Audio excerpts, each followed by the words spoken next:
friends, hope you all are fine. Today we are going to continue our chapter number 9 of class 11 political science, and the name of chapter is Constitution as a living document. Basically इस chapter के अंदर हम जो संविधान के अंदर time to time changes किए जाते हैं या जो भी वक्त के हिसाब से ज़रूरतें होती हैं और परिवर्तन किए जाते हैं, कानून बनाए जाते हैं, उनके बारे में हम इस चैप्टर के अंदर पढ़ेंगे. So let us start. It is very important chapter as per competitive point of view and even for the mains exam of civil services, either for the UPSC or for the state PCS. It will help you a lot for making a broad sense or writing your mains answers. So let us consider it. Our constitution status. अब देखो, अगर हम संविधान को static बनाएं, मतलब कि उसमें परिवर्तन ना आए, वो रिग्ड हो, तो क्या वो वक्त के हिसाब से जो लोगों की जरूरतें हैं या जो लोगों के यूनिवर्सल राइट्स हैं उनको वो दे पाएगा? उनको जनरली नहीं. तो इसलिए कॉन्स्टिट्यूशन कभी भी स्टैटिक नहीं चल पाएगा. ये डेमोक्रेटिक व्यवस्था में तो खासकर इंडिया जैसे देश में तो नहीं चल पाएगा. The Soviet union had 4 constitutions in the it's life of 74 years in 1991. 4 बार संविधान परिवर्तन हुआ और नेपाल में तो 4 से भी ज्यादा बार. अब शायद वहां पे 2007 का चल रहा है. The rule of Communist Party of Soviet Union came to an end and soon the Soviet Federation disintegration. जानते हैं हम, डिसइंटीग्रेट हुई थी सोवियत यूनियन. अब 1991 में 14 देश उसमें से निकल गए थे और रशिया सोवियत यूनियन का सक्सेसर के रूप में निकला था. After this political upheaval, the newly formed Russian Federation adopted a new constitution in 1993. याद रखना, डिसइंटीग्रेशन रशिया का 1991 में हुआ था सोवियत यूनियन का, और लार्ज गैरेज सेल वो सब आपने पॉलिटिकल साइंस की बुक में पढ़ेंगे 12th क्लास में. बहुत अच्छा देर समझाए हम वहां पे. The constitution of India was adopted on 26 नवंबर 1949. देखो, कॉन्स्टिट्यूशन असेंबली की पहली मीटिंग हुई थी 9 दिसंबर 1946 को और बनी थी कब? 6 दिसंबर 1946 को. ये आप याद रखना. आजादी से पहले बनी थी तो कितने मेंबर थे? 389. पर पार्टीशन होने के बाद कितने रह गए थे? 299. याद रखना. और ड्राफ्टिंग कमेटी के चेयरमैन कौन थे? बाबा साहब थे. उनका भी आप नाम याद रखना. It's implementation formally started from 26 जनवरी 1950. और हमारे यहाँ संविधान लागू कब हुआ? 26 जनवरी 1950 को. जैसे उसमें लिखा हुआ है ना संविधान के प्रीएम्बल में, on this day of 26 November 1950 we adopt an act and give our self this constitution.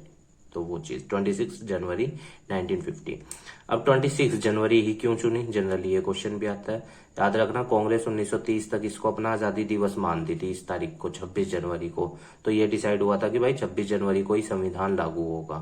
2 वर्ष 11 महीने 18 दिन लगे थे संविधान बनने में. More than 55 years after that the same constitution continues to function as the framework within which the government of our country operates. और 55 साल या 75 साल से भी ज्यादा का समय हो गया और संविधान भी आज भी हमारे वहां वही है जो उस टाइम बना था. पर आप जानते हो वक्त के हिसाब से संविधान के अंदर संशोधन किए गए हैं. तो यानी कॉन्स्टिट्यूशन को हम लिविंग डॉक्यूमेंट कह सकते हैं. क्यों? क्योंकि वो वक्त के हिसाब से अपने आप को एडजस्ट कर रहा है. जिंदा आदमी तो अपने आप को एडजस्ट करता है, तो सेम इसी तरह. Lots of question will come in your mind, in our mind, that is it that our constitution is so good that it needs no change. अब आप कहोगे कि भाई हमारा संविधान तो बहुत बढ़िया है, इसमें परिवर्तन की भी जरूरत नहीं है. Was it that our constitution makers were so foresighted and wise that they had foreseen all the changes that would take place in the future? पर क्वेश्चन ये भी आएगा, क्या हमारे संविधान निर्माताओं को आज की परिस्थितियों के बारे में उस समय ज्ञान था? जनरली हम फ्यूचर को प्रिडिक्ट ही तो कर सकते हैं, ऐसा ही होगा हम ये थोड़ी कह सकते हैं. तो इसीलिए हमारे संविधान में टाइम टू टाइम परिवर्तन होते हैं.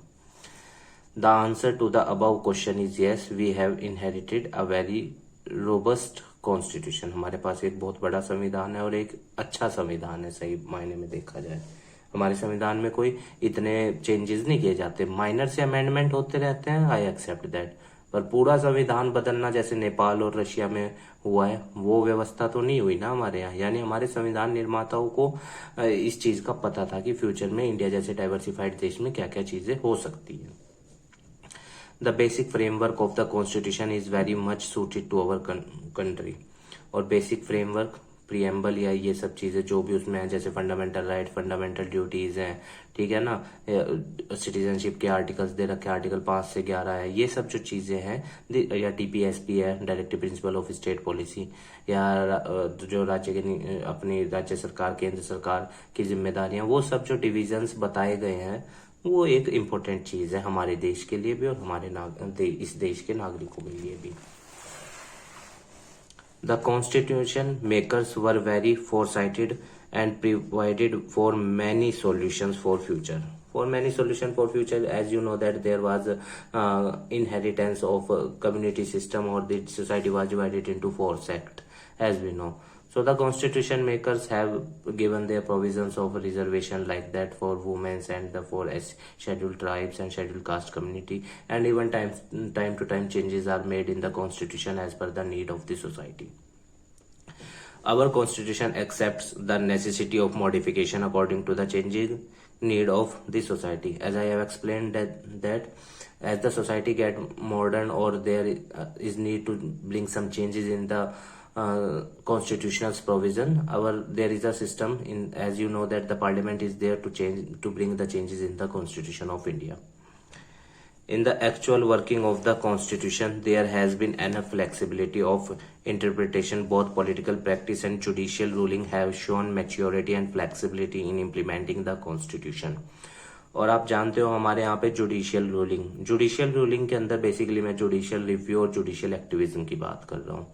जुडिशरी, अगर सरकार संवैधानिक प्रोविजंस के हिसाब से काम नहीं करती तो आप जानते हो हमारे यहाँ न्यायपालिका की व्यवस्था है, और सुप्रीम कोर्ट भी को संवैधानिक कानूनों के हिसाब से काम करना होता है और उसका आदेश सबको मानना होता है।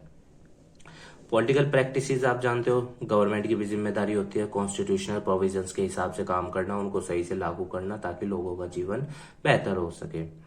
The factors made our constitution a living document rather than a closed and static rule book. So these are the factors which make our constitution dynamic, और कह सकते हैं आप कि स्टैटिक या रूल बुक के रूप में ही जस्ट उसको प्रेजेंट नहीं किया, ठीक है ना। These are the factor like that the constitutional provisions are there, amendment procedure like you have seen in the article 368 of Indian Constitution there is mentioned that the provision of amendment in the constitution, or emergency provisions as article 352 national emergency, 356 president rule, 360 financial emergency. These are the some provisions or the constitutional amendments provisions which says that Indian Constitution is not static or just a rule book.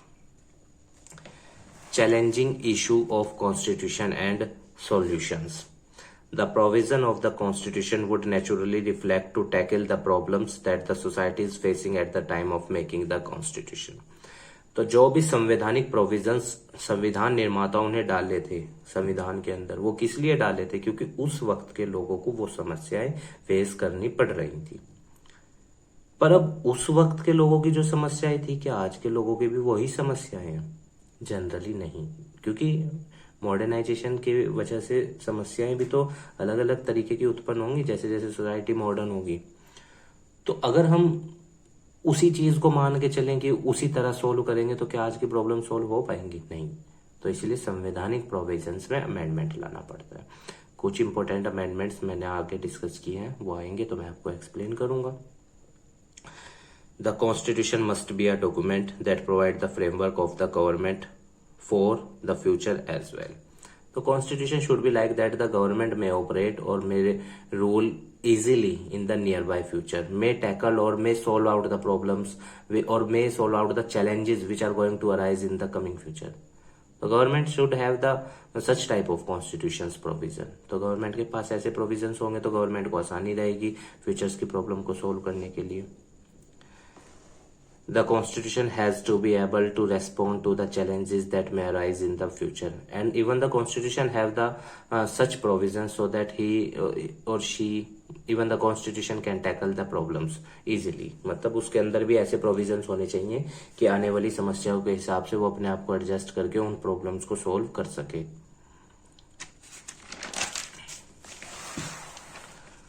The constitution will always have something that is contemporary and something that has more durable importance. तो कुछ चीजें ऐसी होती है जो contemporary हो जाती हैं और कुछ चीजें ऐसी होती है जिनकी एक लंबे समय में इंपॉर्टेंस होती है। Like reservation, it has durable importance.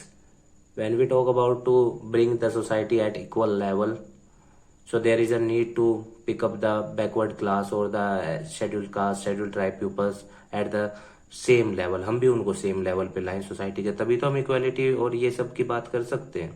तो these are the durable importance. As constitution is not a foreign and unalterable document. आप जानते हो हमारा संविधान ये नहीं है कि एक बार बन गया बस अब उसमें कुछ नहीं चेंज हो सकता, ऐसा नहीं है। The constitution is a framework for the demographic governance. Demographic governance means demography is the study of population, remember this.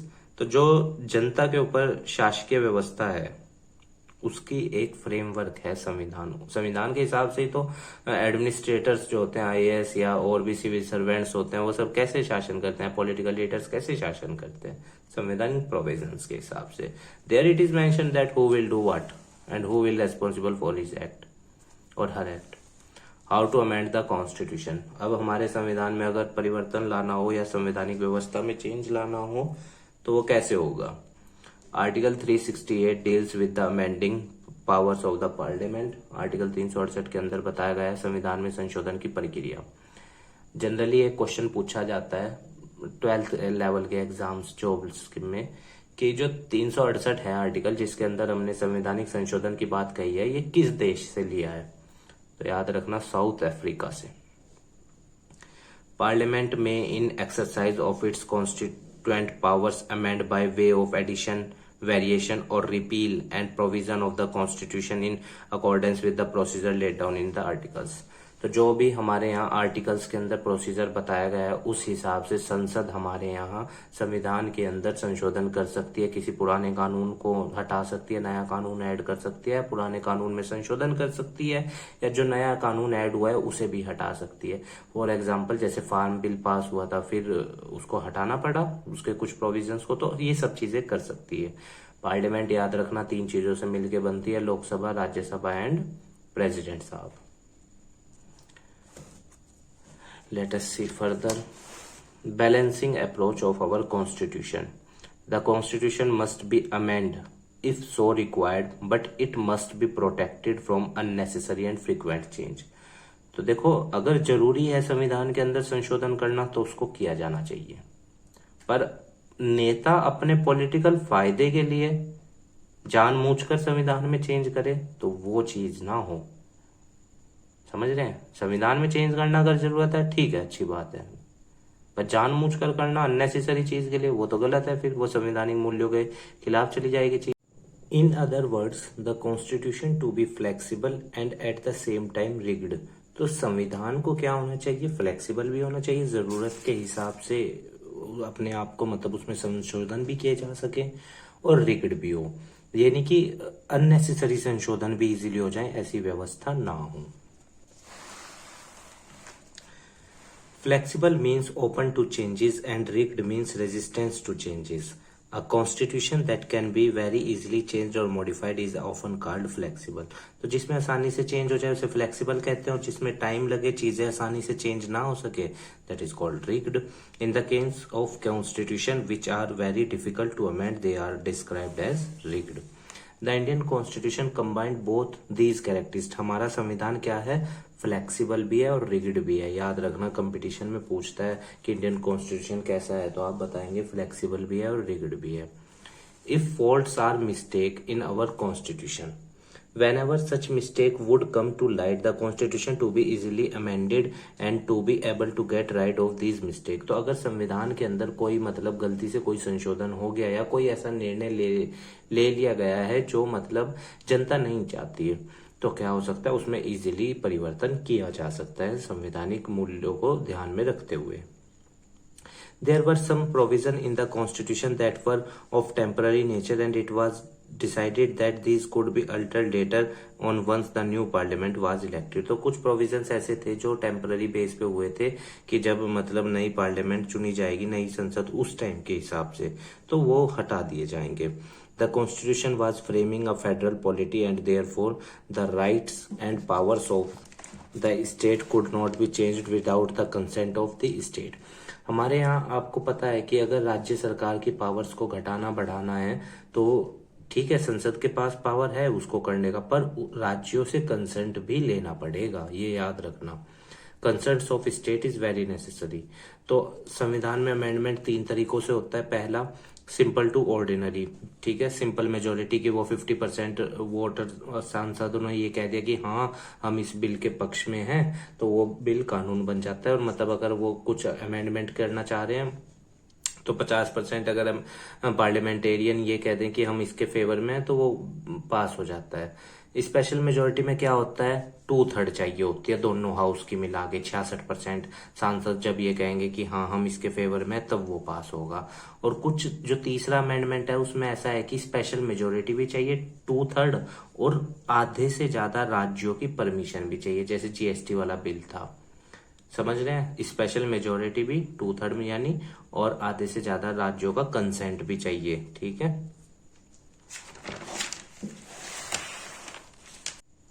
Note that all amendment to the constitution are initiated only in the parliament. तो अगर संविधान के अंदर कोई भी संशोधन करना है तो वो संशोधन सिर्फ कहाँ किया जा सकता है, संसद के अंदर। पर कुछ चीजें ऐसी हैं जिसमें मैंने आपको बताया कि अपना राज्यों की परमिशन चाहिए होती है, पर कोई ऐसी आउटसाइड कोई कॉन्स्टिट्यूशनल कमीशन नहीं है या कोई सेपरेट बॉडी नहीं है जो संविधान के अंदर संशोधन करने के लिए बनाई गई हो। इसमें ये था, An amendment bill like all other bills goes to the president for his assent। अंत में लोकसभा राज्यसभा से पास होने के बाद, मैंने बिल ऑफ पासिंग का प्रोसीजर अपनी कॉन्स्टिट्यूशन वाली वीडियोस में बताया गया है, मैं उसका डिस्क्रिप्शन में लिंक भी दे दूंगा, आप उसको देख लेना, आसान रहेगा आपको। तो उसके अंदर मैंने बताया हुआ है कि कैसे बिल पास होता है, फिर कौन से सदन में जाता है, फिर राष्ट्रपति, अंतिम हस्ताक्षर किसके होते हैं, राष्ट्रपति जी के। साइन होने के बाद वो बिल क्या बन जाता है, कानून बन जाता है। But in this case the president has no power to send it back for reconsideration. पर कुछ अमेंडमेंट बिल ऐसे होते हैं या कुछ चीजें ऐसी होती हैं जिसमें राष्ट्रपति जी बिल को वापस नहीं भेज सकते। जैसे फॉर एग्जांपल अगर मैं मनी बिल की बात करूं तो उसमें 14 दिन होते हैं राष्ट्रपति जी के पास उसे साइन करने के लिए। अगर वापस भेज भी दिया, फिर अगर वो दोबारा लोकसभा से पास होकर जब आएगा तो फिर दूसरी बार वो वापस नहीं भेजा जा सकता, उसको पास करना ही पड़ेगा। तो कुछ चीजें हैं ऐसी। These detail show how rigged, तो ये हमें दिखाता है कि हमारा संविधान कितना रिग्ड है, ठीक है। And complicated the amending process could have been, और अमेंडिंग प्रोसेस कितना कॉम्प्लिकेट है कि राज्य की परमिशन लेनी पड़ती है या अंत में राष्ट्रपति जी के भी साइन होने पड़ते हैं या दोनों सदनों से पास कराना पड़ता है। Only elected representative of the people are empowered to consider and take final decision. Elected शब्द का पे जोर देना। देखो संसद के अंदर 12 लोग नॉमिनेटेड भी होते हैं, राज्यसभा के अंदर 12 लोग राष्ट्रपति जी के द्वारा नॉमिनेट होते हैं। पहले 14 थे, ये 2 लोकसभा के भी होते थे एंग्लो इंडियन, अब वो हटा दिए गए तो 12 रह गए हैं बस। तो वो 12 लोग नॉमिनेटेड वोट नहीं डालते इसमें, ये याद रखना। कौन से, सिर्फ इलेक्टेड रिप्रेजेंटेटिव, ठीक है ना। Take final decision on the question of amendment. The sovereignty, संप्रभुता of elected representative parliamentarian sovereignty is the basis of amendment procedure. तो पार्लियामेंट के जो सांसद होते हैं उन्हीं के पास अथॉरिटी होती है संविधान के अंदर अमेंडमेंट करने की। पर वही चीज है कि वो अपनी मनमर्जी से अगर कुछ चेंज करेंगे तो फिर जुडिशियल व्यवस्था भी है हमारे यहाँ। अपोजिशन पार्टी कहाँ जाके दरवाजा खटखटाएगी, जुडिशियरी का, कि देखो ये संविधान के अंदर या संवैधानिक मूल्यों के हिसाब से काम नहीं कर रहे हैं। Special majority, amendment to the constitution require 2 different kind of special majority. 2 तरह की स्पेशल मेजोरिटी चाहिए होती है। जैसे in the first place those voting in favour of the amendment bill should constitute at least half of the total strength of that house. ये जो मैंने अभी पहला तरीका सबसे पहला बताया था कि इसमें क्या होता है सिंपल मेजोरिटी में कि 50% वोट हो जाए उस सदन के, या फिर secondly the supporter of the amendment bill must also constitute 2/3, या फिर स्पेशल मेजोरिटी में 2/3 चाहिए होंगे, 66% वोट चाहिए होंगे। और तीसरे वाले में मैंने आपको बताया कि 66% वोट भी और आधे से ज्यादा राज्यों का कंसेंट भी चाहिए होगा। Both houses of the parliament must pass the amendment bill separately pass होंगे। अगर लोकसभा में बिल पेश हो रहा देन राज्यसभा जाएगा, देन राष्ट्रपति जी के पास, और अगर राज्यसभा में पेश हो रहा तो फिर लोकसभा आएगा, फिर राष्ट्रपति जी के पास। मनी बिल ऐसा है जिसे सिर्फ लोकसभा में ही पेश किया जाएगा, पहले ये याद रखना, आर्टिकल 110 में है। और कोई भी बिल मनी बिल है या नहीं है ये कौन तय करता है, स्पीकर ऑफ लोकसभा, ये भी आप याद रखना। For every amendment bill, this special majority is required. The basic principle behind the amending procedure is that it should be based on broad support among the political parties parliamentarians. तो basically ये व्यवस्था special majority या simple majority वाली व्यवस्था क्यों डाली गई है, ताकि निर्णय अच्छा लिया जा सके। और देखो रूलिंग पार्टी है, उसकी सिंपल मेजोरिटी तो है ही 50%, वो उसके पास सांसद है, तभी तो उसकी सरकार चल रही है। अब पर कुछ केस ऐसे हैं जिसमें स्पेशल मेजोरिटी मांगी गई कि भाई अगर 66% वोट कह रहे हैं तो तब वो बिल पास होगा। मान लो अगर रूलिंग पार्टी के पास 54% सीटें हो तो अब वो बिल पास नहीं हो पाएगा ना। तो ये चीज, इसलिए कुछ चीजें जो महत्वपूर्ण है उनके लिए क्या डाला गया है, स्पेशल मेजोरिटी का प्रावधान डाला गया है। अब जो तीसरी व्यवस्था है उसमें रेटिफिकेशन बाय स्टेट्स, भी स्टेट की भी परमिशन लेनी पड़ेगी स्पेशल मेजोरिटी के साथ साथ। For some article of the constitution special majority is not sufficient when an amendment aims to modify an article related to distribution of powers between the states and the central government. जब central government और state government के बीच में powers का संशोधन करना है, central government की बढ़ानी है, स्टेट गवर्नमेंट की बढ़ानी है, तो उससे रिलेटेड प्रोविजंस में राज्य सरकार की परमिशन भी लेनी पड़ेगी। अच्छा, एक कमीशन बनाया गया था केंद्र और राज्य सरकार के संबंधों को सुधारने के लिए, सरकार या कमीशन, याद रखना पूछता है कंपटीशन में।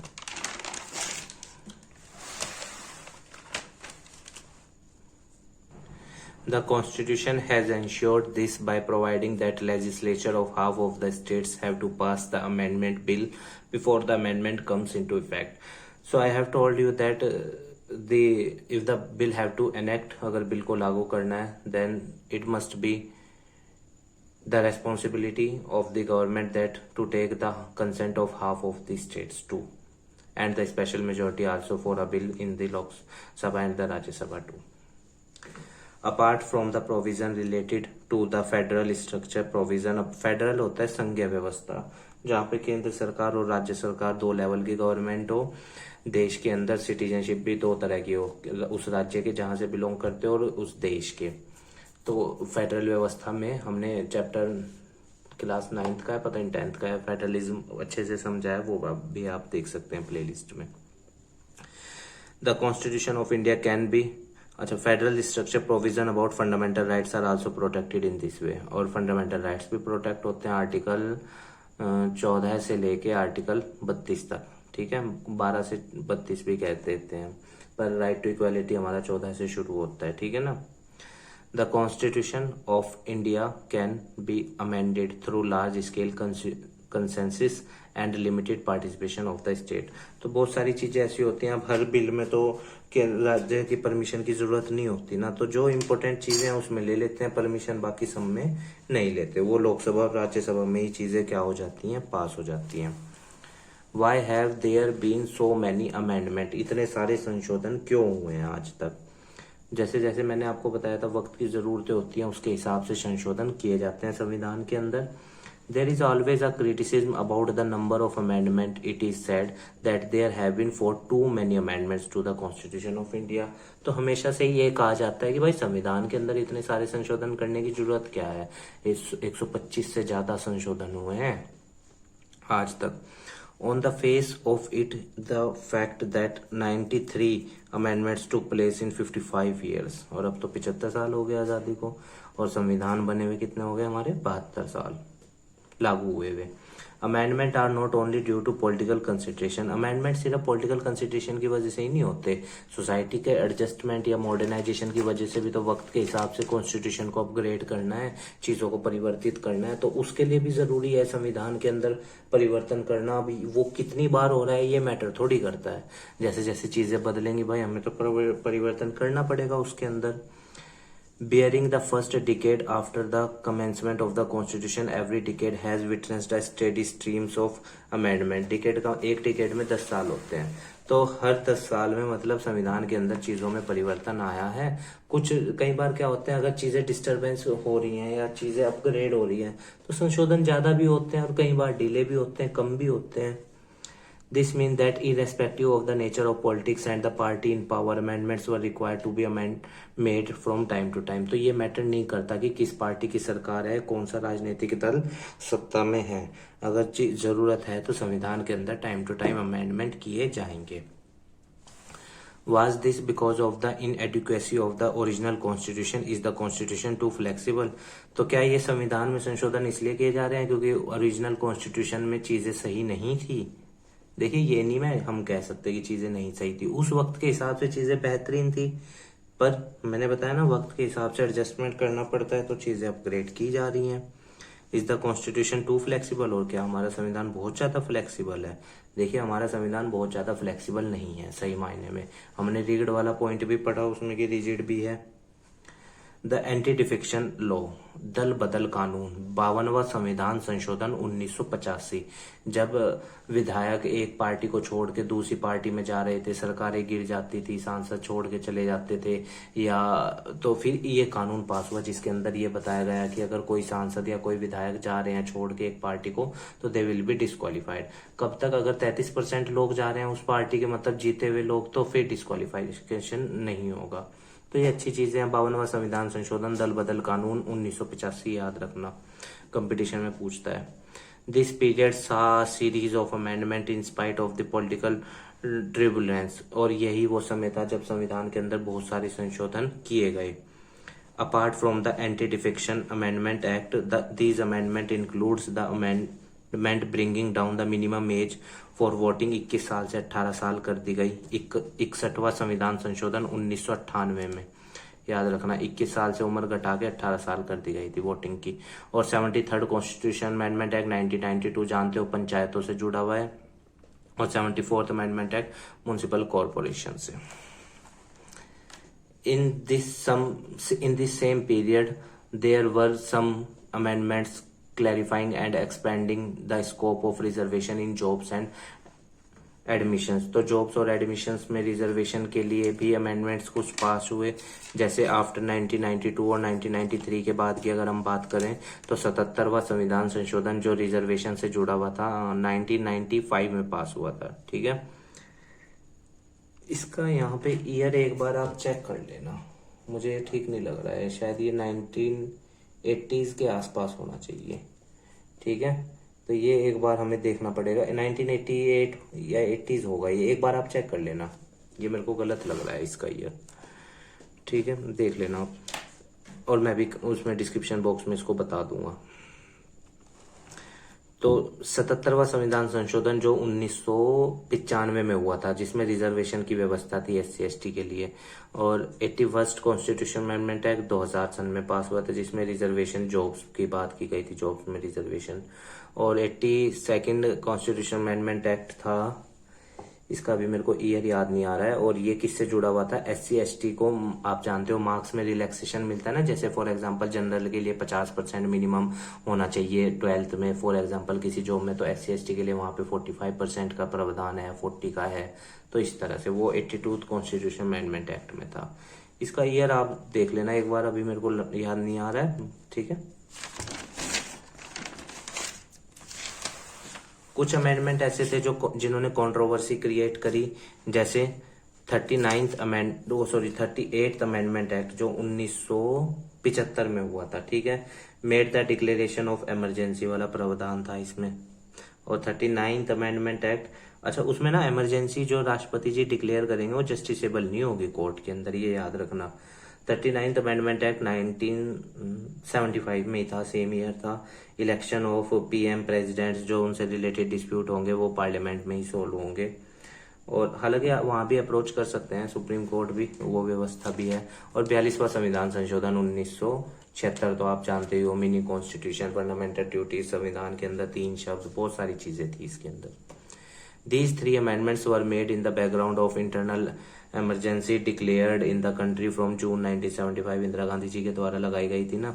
They sought to make basic changes in many crucial part of the constitution। के अंदर चेंजेस किए गए, वो चाहते थे कि संविधान के अंदर चेंज हो। तो अब हम 42वां संविधान संशोधन 1976 पढ़ते हैं, जो कि जिसे मिनी कॉन्स्टिट्यूशन भी कहा जाता है, जो कि इम्पोर्टेंट है। तो 42वां संविधान संशोधन 1976 में पास हुआ था, जिसको मिनी कॉन्स्टिट्यूशन भी कहा जाता है इंडियन कॉन्स्टिट्यूशन में। An attempt to override the ruling of the supreme court given in the Kesavananda case. Even the duration of the Lok Sabha was extended from 5 to 6 year भी किया गया था। In the chapter on the rights you have read about fundamental duties के बारे में आपने उसमें पढ़ा है हमने राइट्स वाले चैप्टर में। तो क्या हुआ तो अच्छा देखिए, इमरजेंसी के दौरान लोकसभा का टाइम जो है मैक्सिमम 1 साल बढ़ाया जा सकता है, ठीक है, उसको 6 साल कर दिया गया था। They were included in the constitution this amendment act the 42th amendment act also put restriction on the review power of the judiciary. जो जुडिशरी के हमारे यहाँ रिव्यू पावर है उसके पास, उस पर भी ये अमेंडमेंट रोक लगाता था। इमरजेंसी के दौरान जुडिशरी चीजों को रिव्यू नहीं कर सकती, और आप जानते हो इमरजेंसी के दौरान फंडामेंटल राइट्स को भी सस्पेंड कर दिया जाता है। आर्टिकल 21, आर्टिकल 20 को और आर्टिकल 22 को शायद उसमें अलग रखा गया, उसमें इंक्लूड नहीं किया गया है। This amendment made changes to the preamble. Preamble में भी 3 शब्द जोड़े गए थे, आप जानते हैं, सोवरेनिटी, सेकुलरिज्म और fraternity. To the 7th schedule of the constitution and to the 53rd article of the Indian constitution, ठीक है। Basic structure and evolution of the constitution. Most famous case Kesavananda Bharati case. It is set specific limit to the parliament power to amend the constitution. तो इसमें क्या किया गया था, Kesavananda Bharati case में supreme court ने ये कहा कि भाई पावर्स को लिमिट किया गया था पार्लियामेंटेरियंस की, कि वो अपनी मर्जी से संशोधन नहीं कर सकते। जैसे 42वां संविधान संशोधन किया गया था, बेसिक स्ट्रक्चर में चेंज किया गया था प्रस्तावना में। It says that no amendment can violate the basic structure of the constitution. और इस केस के जजमेंट में ये भी कहा गया कि भाई बेसिक स्ट्रक्चर ऑफ कॉन्स्टिट्यूशन में कोई भी अमेंडमेंट नहीं किया जा सकता आसानी से। It allows the parliament to amend any and all part of the constitution within this limitation। और अगर कोई भी मतलब संविधान के अंदर संशोधन किया जा रहा है तो विद इन द लिमिटेशन किया जाएगा। ये नहीं कि पॉलिटिकल पार्टीज अपने बेनिफिट के लिए उसको एक्सट्रीम लेवल पे ले जाके करेंगी, ऐसा नहीं कर सकती वो।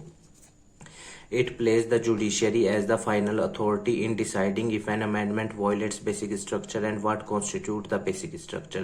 तो इस अमेंडमेंट के अंदर ये भी किया गया कि भाई जो अंत में तय करेगा वो कौन होगी, जुडिशरी होगी, कि जो भी संविधान संशोधन किया गया है वो सही है या नहीं है, और बेसिक स्ट्रक्चर क्या है और उसमें कहाँ तक संशोधन किया जा सकता है, ये सब कौन तय करेगा, judiciary. The theory of basic structure, let us see. There is no mention of this theory in the constitution. के अंदर कहीं भी बेसिक स्ट्रक्चर का जिक्र नहीं है। It has emerge from the judicial interpretation से ये मतलब निकल गया है, जुडिशरी ने इस शब्द का उपयोग किया है या जुडिशियल इंटरप्रिटेशन में इसका यूज किया गया है। The judiciary and it's interpretation have practically amended the constitution without a formal amendment. तो क्या है, जुडिशरी जो भी है संविधान के अंदर संशोधन को रोकती है या प्रमोट कब करती है, वो पूरी मतलब उसका विश्लेषण करने के बाद, उसकी स्टडी करने के बाद चीजों को प्रमोट किया जाता है या रोका जाता है। Example of how judicial interpretation changed our understanding of the constitution. Let us see some examples which judicial interpretations help us to change the understanding of our constitution. Reservation in jobs and education institution can not exceed 50% से ज्यादा नहीं हो सकता, ये न्यायपालिका ने कहा। ये अच्छी चीज है, वरना तो राज्य पॉलिटिकल पार्टीज अपने फायदे के लिए उसको 60 कर देती, 70 कर देती, पर ये कितना है, 50% है। पर कुछ राज्यों में 50 से ज्यादा है, ठीक है, रिजर्व वो राज्य सरकार की जॉब्स में। केंद्र में 50 से ज्यादा नहीं हो सकता। उसमें आप जानते हो 7.5% उसके लिए है, एसटी के लिए 15%, एससी के लिए 27%, ओबीसी के लिए इस तरह 49.5 बनता है, और जनरल के लिए बची हुई 50% सीटें। पर रिजर्व्ड कैटेगरी जनरल सीटों में मतलब अप्रोच कर सकती है, पर जनरल कैंडिडेट रिजर्व कैटेगरी में अप्रोच नहीं कर सकता। और आप तो जानते हो जनरल कैटेगरी में भी अब 10% रिजर्वेशन इकोनॉमिक वीकर सेक्शन को दे दिया गया है। Reservation for other backward class, the supreme court introduce the idea of creamy layer and non creamy layer वाला concept. Other backward class OBC का रिजर्वेशन जो 27% है, and ruled that person belonging to this category were not entitled to benefit under reservation. तो जो creamy layer है उसको OBC के अंदर रिजर्वेशन नहीं दिया जाएगा, ये भी जुडिशरी ने कहा। और आप जानते हो the judiciary has contributed to an informal amendment by interpreting various provisions concerning right to education है यहाँ पे ये, ठीक है। आर्टिकल 21 के पार्ट ए में मैंडेटरी एजुकेशन है ना 14 साल तक के बच्चों को, ठीक है ना। Right to life article 21 and personal liberty article 21 के अंदर है। And the right to form and manage minorities education institution article 29 और 30 में माइनॉरिटीज को प्रोटेक्ट किया गया है। Parliamentary democracy. In parliamentary democracy, the parliament represents the people and therefore it expect to have an upper hand over both executive and judiciary। तो जब हम parliamentary democracy की बात करते हैं, लोकतांत्रिक व्यवस्था की बात करते हैं, तो हम ये उम्मीद करते हैं कि भाई एग्जीक्यूटिव सरकार के ऊपर भी कोई हो, ठीक है, and judiciary at the same time to न्यायपालिका के ऊपर भी, और वो क्या है, संविधान है। Time there is the text of the constitution and it has given power to other organs of the government. Other organs of the government are legislative and executive and judiciary are the organs of the government. Therefore the supremacy of the parliament has to operate within the framework। तो parliament जो हमारे यहाँ supreme है, जो सारे निर्णय लेता है, तो वो संवैधानिक मूल्यों को माइंड में रख के लेगा, उसके अलग जाकर नहीं ले सकता। संवैधानिक प्रोविजंस के हिसाब से सारे निर्णय लेने पड़ेंगे। It is also about the principle of rule of law. विधि का विधान, आप जानते हो आर्टिकल 14, विधि के समक्ष सब इक्वल है और विधि का सबको इक्वल संरक्षण है। Equality before law and equal protection of law. Democracy is also about developing institution and working through these institution. लोकतंत्र क्या है, जिसके अंदर इंस्टीट्यूशंस को डेवलप किया जाता है, मतलब चेंजेस किए जाते हैं और उन्हीं चेंजेस के हिसाब से फिर चीजें चलती हैं आगे। All political institutions must be responsible to the people and maintain a balance with each other। तो जितनी भी पॉलिटिकल इंस्टीट्यूशन है, एग्जीक्यूटिव, लेजिस्लेटिव, ठीक है, ये सब आपस में एक दूसरे से समन्वय बिठा के चलें और बैलेंस बना के चलें, चेक एंड बैलेंस वाली व्यवस्था हो और चीजें स्मूथली चल सकें, ताकि मैक्सिमम से मैक्सिमम सोशल वेलफेयर प्रमोट किया जा सके। तो उम्मीद है गाइस आपको ये चैप्टर समझ में आया होगा। हमारे काम को सपोर्ट करने के लिए वीडियो को लाइक कीजिएगा, अपने दोस्तों के साथ शेयर कीजिएगा और हमारे चैनल को भी सब्सक्राइब कर दीजिएगा। और अगर आपकी कोई क्वेरी है किसी पॉइंट से रिलेटेड, कमेंट बॉक्स में बता दीजिएगा, हम उसका आंसर देने की पूर्ण रूप से कोशिश करेंगे। और स्टूडेंट लाइफ में बहुत मेहनत कीजिएगा, ईमानदारी से कीजिएगा, तभी आप आगे बढ़ेंगे। सक्सेस उन्हीं को मिलते हैं जो ईमानदार रहते हैं। ठीक है स्टूडेंट्स, धन्यवाद।